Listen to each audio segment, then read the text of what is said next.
नमस्कार, आप देख रहे हैं दूरदर्शन किसान। छत पर बागवानी के एक नए एपिसोड में मैं अदिति शर्मा आप सभी का स्वागत करती हूं। हम सभी के घर में एक छोटा सा ही सही लेकिन एक किचन गार्डन हो, कहीं ना कहीं ये हम सभी चाहते हैं। अपने ही घर में खुद सब्जियां उगाएं और फिर उन्हें बड़े ही चाव से खाएं, ये हम सभी को अच्छा लगता है। जी हाँ, किचन गार्डन अगर बनाना है तो इतना आसान भी नहीं है, एक कला होती है ये। जी हाँ, आज के हमारे इस एपिसोड में इसी पर बात होगी। हमारी विशेषज्ञ हमें इसी के बारे में बताएंगी। तो फिर आइए हमारी विशेषज्ञ का रुख करते हैं, उनसे जानते हैं कि पानी में हम अपने रसोई के वेस्ट को यूज करके किस तरह से किचन गार्डन बना सकते हैं। तो फिर आइए रुख करते हैं हमारी एक्सपर्ट का।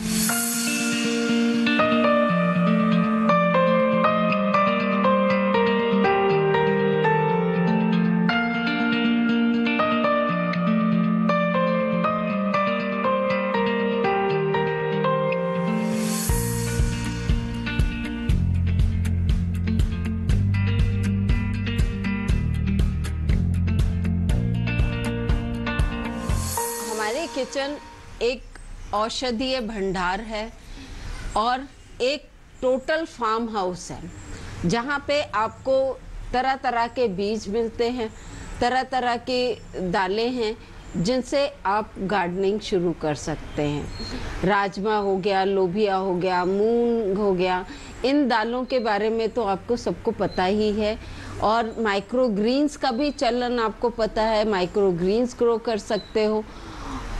बट हम बात कर रहे हैं कि जो आपके घर में सब्जियां आती हैं, जैसे आपके घर में आई मूली आई, गाजर आई, चुकंदर आया, तो सलाद हुआ, तो इन सब को जब आप काटते हो, या धनिया भी हुआ फॉर दैट्स इट, धनिया जो हम बाज़ार से खरीद के लाते हैं, पुदीना लाते हैं, इन सब चीज़ों को हम रीयूज़ करें, इनको हम रिसाइकल करें। आप जब चुकंदर ये प्याज है आपका, आप प्याज के ये वाला हिस्सा काट के फेंक देते हो, आप उसको काट के फेंको मत, डस्टबिन में डालो मत, आप उसको 2-1 दिन पानी में भिगो दो और उसके बाद में आप देखोगे कि यहाँ से वो स्प्राउट होना शुरू हो जाएगा। और जब नीचे वाला हिस्सा लगाओगे तो नीचे से ये जो जड़ें आ रही हैं ये ग्रीन होके ये भी उगना शुरू हो जाएगा और इसके अंदर से एक स्टेम निकलेगी जो लेटर ऑन आपको एक स्प्रिंग अनियंस का काम, ग्रीन ग्रीन देगी, जो स्प्रिंग अनियंस का काम करेगा। सेम वे आपके ये चुकंदर है, आपने चुकंदर को काटा और ये वाला हिस्सा जो जड़ वाला है आप वो फेंक देते हो। आप इसको भी मत फेंकिए, इसको आप ज़मीन में गाड़ दीजिए। हाँ, इधर से गाड़ेंगे या इधर से गाड़ेंगे, जब टॉप पोर्शंस जो इसके इधर से जब आप छील के टॉप पोर्शंस हैं तो इसमें से भी ग्रीन लीव्स निकलने शुरू हो जाएंगे, जो कि अगेन आपको बहुत अच्छे तरीके से आप उसको किसी भी चीज़ में खाने में इस्तेमाल कर सकते हो। ये हल्दी है, जब आप बाज़ार से हल्दी लेकर आते हो तो उसके अंदर थोड़ी थोड़ी आइस अगर निकलती हुई दिखाई देती हैं तो आप उनको ग्रो कर सकते हो, वरना आप 4-5 दिन इसको पानी में भिगोगे तो इनके ऊपर से आइस निकलेंगी। जब आइस थोड़ी सी बड़ी हो जाए आप इसको ज़मीन में गाड़ेंगे तो ज़मीन में गाड़ने के बाद में आपको हल्दी के पौधे मिल जाएंगे और मल्टीप्लाई हो जाएंगे, उससे और मल्टीप्लाई होंगे, आपको घर में फ्रेश हल्दी मिल जाएगी। मैम, मैं भी घर पे थोड़ा बेस्ट आउट ऑफ वेस्ट करती हूँ, तो आप मुझे कुछ आइडिया दे सकते हैं कि मैं उसे नेचर से और कैसे कनेक्ट करूँ? जैसे हमारे घर में गेंदे के फूल होते हैं, वो सूखे हुए, उसको भी मिक्स करते हैं, तो वो बीज जब आप उनको पॉट में इमर्स करते हैं तो उन बीजों से पौधे निकल आते हैं। भाई आप सीड वाले सीड बॉल्स या सीड पेंसिल्स लेते हो, सीड पेपर लेते हो, उसमें 1-2 बीज होते हैं, बट जब आप क्ले के साथ में गेंदे के बीज मिक्स करोगे तो वो बहुत सारे पौधे निकलेंगे और वो आप अपने विंटर्स में, जैसे आपके गणेश चतुर्थी आती है, गणेश चतुर्थी पे आपने गणेश जी बनाए और आपने वो बड़ा सीड बॉल कह लीजिए, एक गणेश जी के रूप में आपने क्ले मिक्स करके गेंदे के बीजों के साथ में गणेश जी की मूर्ति बनाई और उसको आपने पूजा भी करी और विसर्जन के तौर पे आपने पॉट में डाल दिया। पॉट में डालने के बाद में थोड़े दिनों में आपके पास में खूब सारे गेंदे के पौधे उग आएंगे और वो आप गेंदे के पौधे जगह जगह पे अपने घर में लगा के again you can have a plentiful of flowers. बच्चों, ये लहसुन है आपके घर में, ये लहसुन बहुत नॉर्मल जो लोग यूज़ करते हैं वो लोग खाते हैं। तो आप इसका एक फांक निकाल के, इसको एक क्लोव बोलते हैं, बड बोलते हैं, तो इसको छील लेंगे। छील के ऐसा एक क्लोव को पानी में डाल सकते हैं, नहीं तो जैसे कि मैंने किया है इस तरीके से पूरे के पूरे क्लोव को, पूरी गार्लिक को आप ले लेंगे और पानी में डाल देंगे। तो ये थोड़े दिनों बाद 10 दिन में ये सारे स्प्राउट होके ग्रीन लीव्स मिल जाएंगे। एंड जो आप इनको बाद में ऐसे एक एक को अलग करके, देखिए ये जड़ें आई हुई हैं, इनको आप मिट्टी में दबा दीजिए। फिर आपको थोड़े महीनों बाद लगभग 2 से 3 महीने में आपको लहसुन की फसल मिल जाएगी। तो आपने एक लहसुन से कितने सारे पौधे घर में रहते हुए ही बना लिए नहीं। तो ये है आपका एक किस्म का रिसाइकल, आप इसको कर रहे हो और घर से ही प्रोडक्ट को विदाउट इन्वेस्टिंग आपने एक चीज़ घर में ही बना ली। आपको एक चीज़ का ध्यान रखना पड़ेगा, स्पेशली गर्मियों में, कि आपको हर ऑल्टरनेट डे पे पानी चेंज करना पड़ेगा, नहीं तो कई दफ़ा इसमें मच्छर ब्रीड कर जाएंगे और वो और प्रॉब्लमेटिक काम होगा।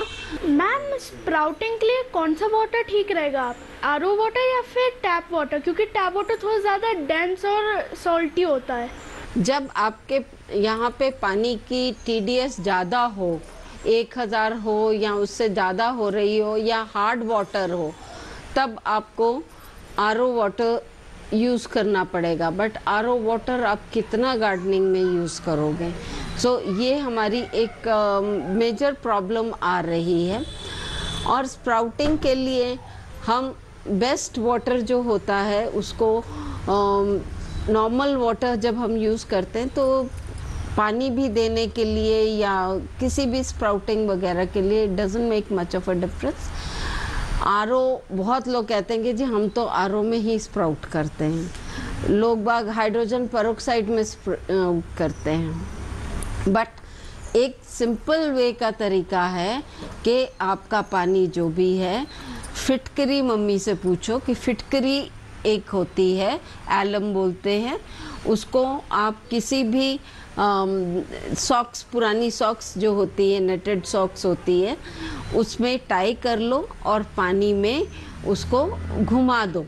और पानी में घुमाने से क्या होगा कि जितने भी उसमें सॉल्ट्स हैं वो सारे सेडिमेंट हो जाएंगे, नीचे बैठ जाएंगे और आप ऊपर वाला पानी उसको स्ट्रेन कर लो या खाली इस तरीके से दूसरे बर्तन में डाल लो ताकि वो सेडिमेंटेशन नीचे रह जाए और ऊपर का पानी आप आरओ में इसमें वाटर स्प्राउटिंग में कर सकते हो।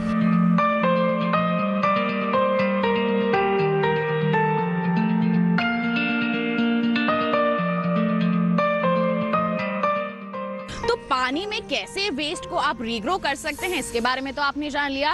अब आपको इसके बारे में और जानकारी देंगे, लेकिन अभी रुक रहे हैं एक छोटे से ब्रेक के लिए। कहीं मत जाइए, देखते रहिए कार्यक्रम छत पर बागवानी और बने रहिए दूरदर्शन किसान पर।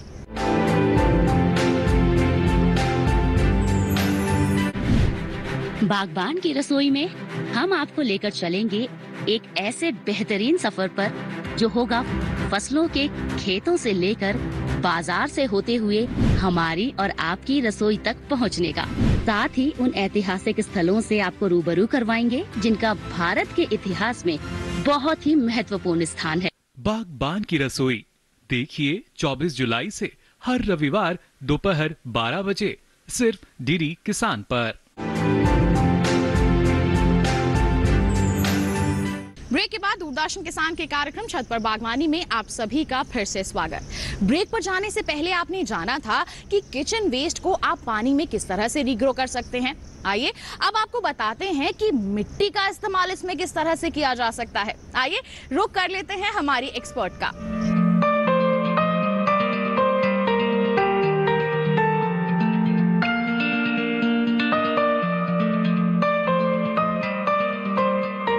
बच्चों, टमाटर हर एक जना अपने घर में यूज़ करता है और कई समय ऐसा हो जाता है कि टमाटर गल जाता है और आप उसको डस्टबिन में थ्रो कर देते हो।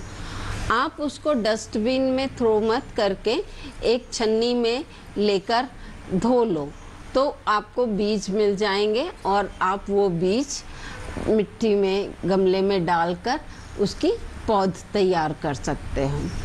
दूसरा एक और तरीका होता है, ये है आपका टमाटर और ऐसे आपने इसको काट दिया,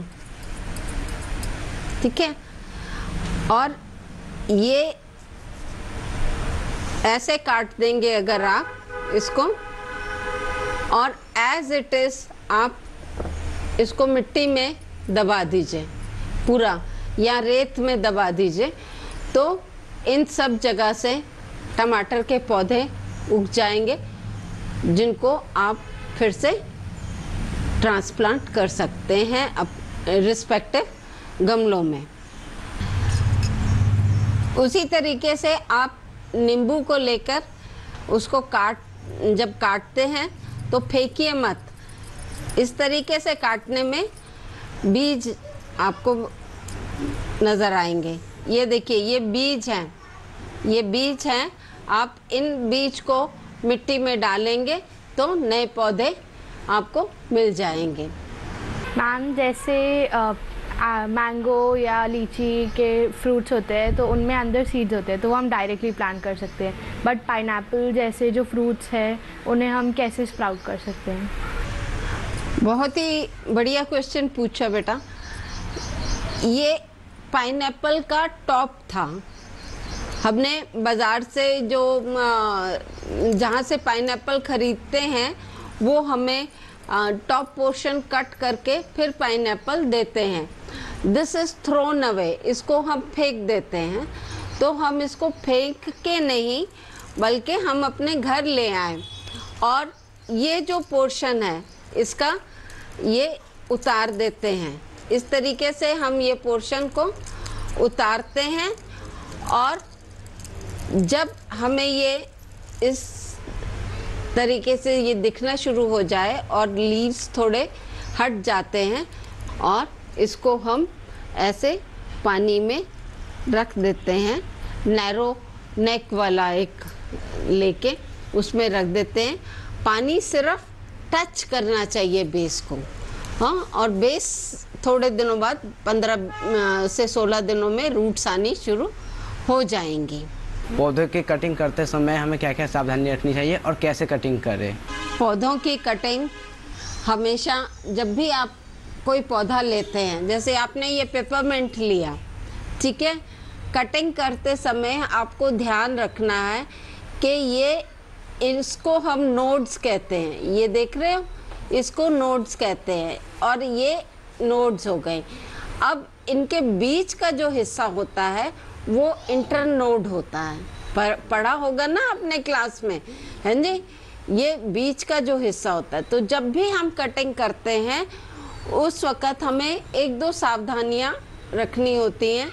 एक तो जितने भी आपके पास टूल्स हों उसको स्टरलाइज करना है और जब भी काटना है उसको एक एंगल में काटना है। देख रहे हैं, इस तरीके से आपको एक एंगल में काटना है नहीं? ये आपकी नोड है और बेसिकली हमने यहाँ पे बीच में काटा, ठीक है। जब ये पानी में डिप हो जाएगी इस तरीके से, ये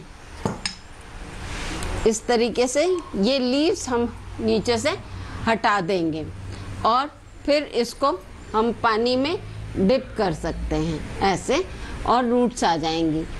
और जब आप कई दफ़ा फ्लावरिंग प्लांट्स लेते हैं, जैसे अभी आने वाले समय में गुलदाउदी का सीज़न आएगा, क्रिजेंथेमम का सीज़न आएगा, जितने भी क्रीपर्स हैं आसपास, जितने भी आपके बेल वाले लगे हैं, आप उनको लोगे तो यही तरीका इस्तेमाल करोगे।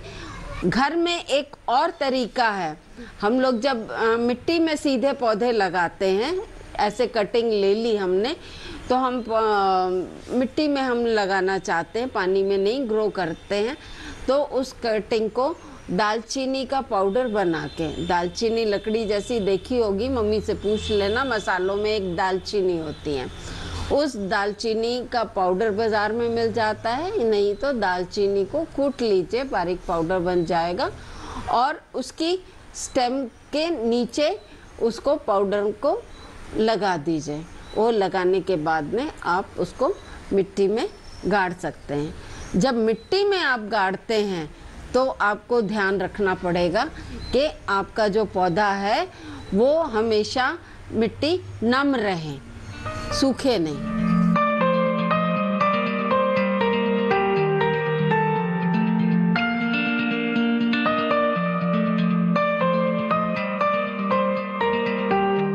इसी के साथ बता दें, कार्यक्रम में वक्त हो चला है एक और छोटे से ब्रेक का। आप कहीं मत जाइएगा, अभी भी बहुत सारी बातें आपको बताना बाकी है। बने रहिए दूरदर्शन किसान पर, देखते रहिए कार्यक्रम छत पर बागवानी।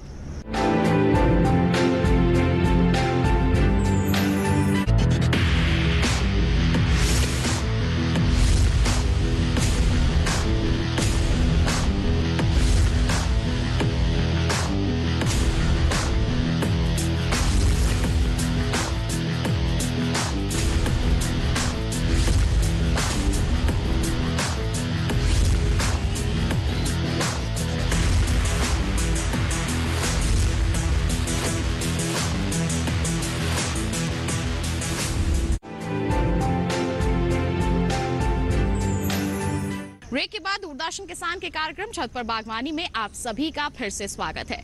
किचन वेस्ट हम सभी के घर में होता है, लेकिन हम क्या करते हैं, डस्टबिन में उसे डाल देते हैं। लेकिन अगर हम इसे यूटिलाइज कर ले स्मार्टली और क्रिएटिवली तो कहने ही क्या। तो फिर आइए हमारे एक्सपर्ट का रुख कर लेते हैं, उन्हीं से जान लेते हैं कि किस तरह से हम किचन वेस्ट को अच्छी तरह से अपने लिए यूजफुल बना सकते हैं।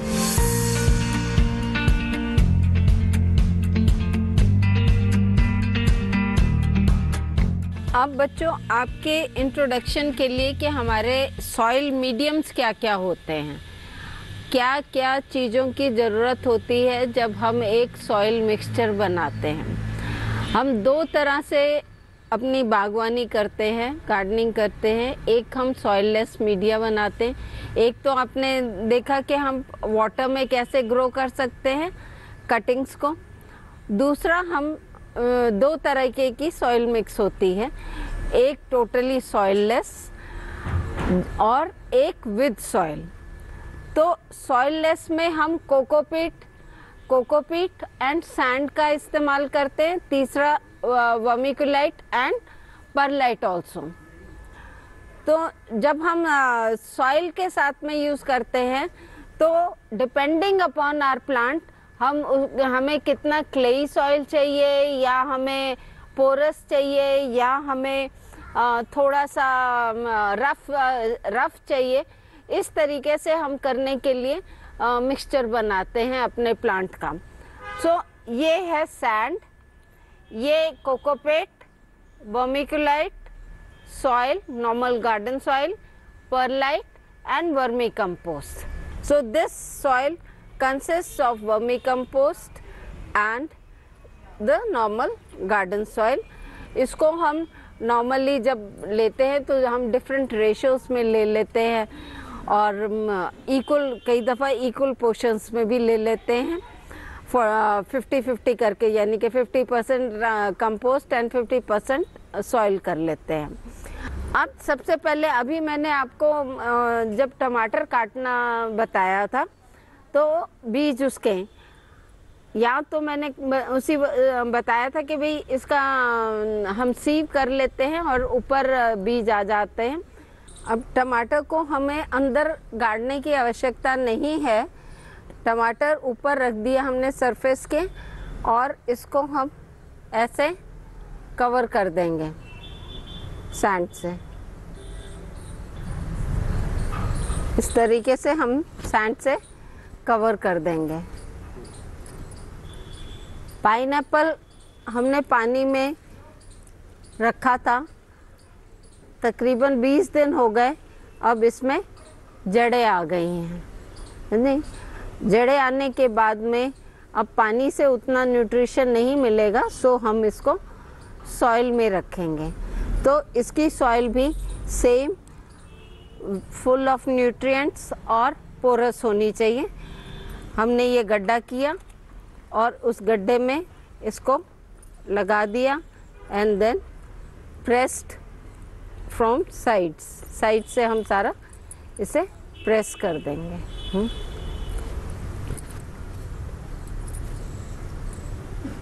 हमने दूसरा पाइनएप्पल भी आगे लगा दिया और पीछे हमने लहसुन जो उगाया था वो लगा दिया। सो एक समय में हमने इस छोटे से कंटेनर में 3 चीज़ें ले ली। पाइनएप्पल स्लो ग्रोथ है हमारे रीजन में, आपको लहसुन बहुत जल्दी हार्वेस्ट हो जाएगा। ये आपका परमानेंट पौधा है और इसके सीडलिंग्स उगे तो आप उसको निकाल कर ट्रांसप्लांट कर दोगे, तो फाइनली आपके ये 2 पौधे इसमें रह जाएंगे।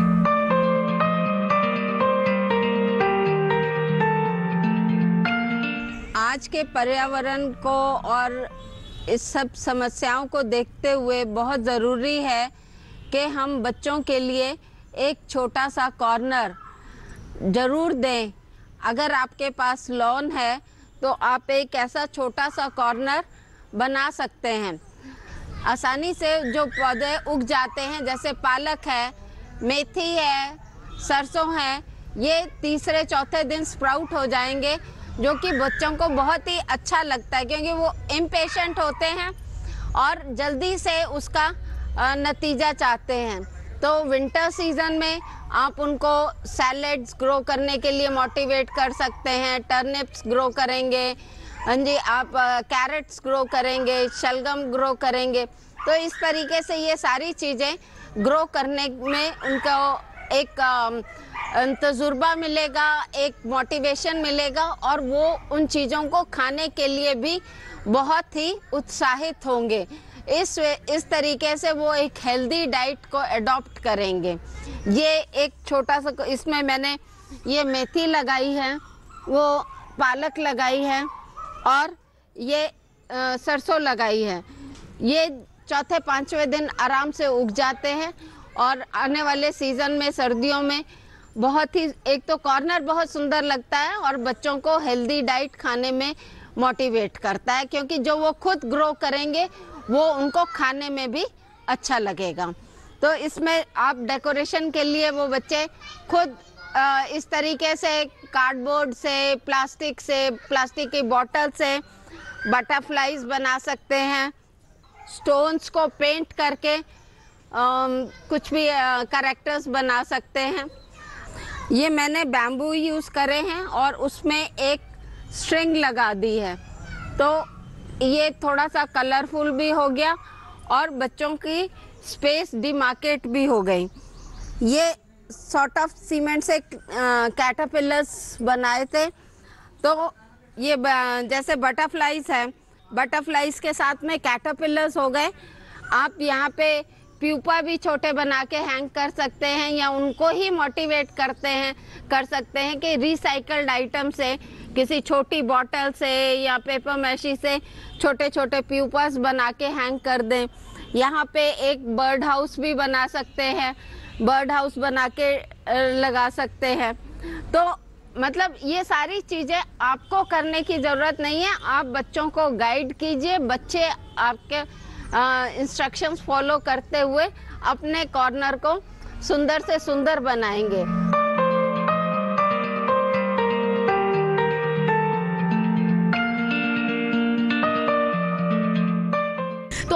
इस एपिसोड में बस इतना ही। आपने बहुत सारी इंपॉर्टेंट इंफॉर्मेशन हासिल कर ली कि किचन वेस्ट को कैसे आप रीग्रो कर सकते हैं, अपने लिए केमिकल फ्री जो सब्जियां हैं वो उगा सकते हैं और अपने आप को हेल्दी बना सकते हैं और साथ ही साथ अपने गार्डन को भी खूबसूरत बना सकते हैं। तो आज के लिए तो इतना ही। चलते चलते एक इंपॉर्टेंट इन्फॉर्मेशन आपके लिए, दोबारा हमारा ये कार्यक्रम आपको देखना है तो क्या करना है, आप टीवी स्क्रीन पर दिखाई जा रहे QR कोड को स्कैन कर लीजिए, सीधा पहुंच जाएंगे हमारे YouTube चैनल पर और दोबारा हमारा ये कार्यक्रम आप देख सकते हैं। तो इसी के साथ हमें दीजिए इजाजत। चलते चलते हम आपको छोड़े जाते हैं कुछ गार्डनिंग टिप्स के साथ। तब तक लिए आप हमें दीजिए इजाजत। आप बने रहिए दूरदर्शन किसान पर। नमस्कार।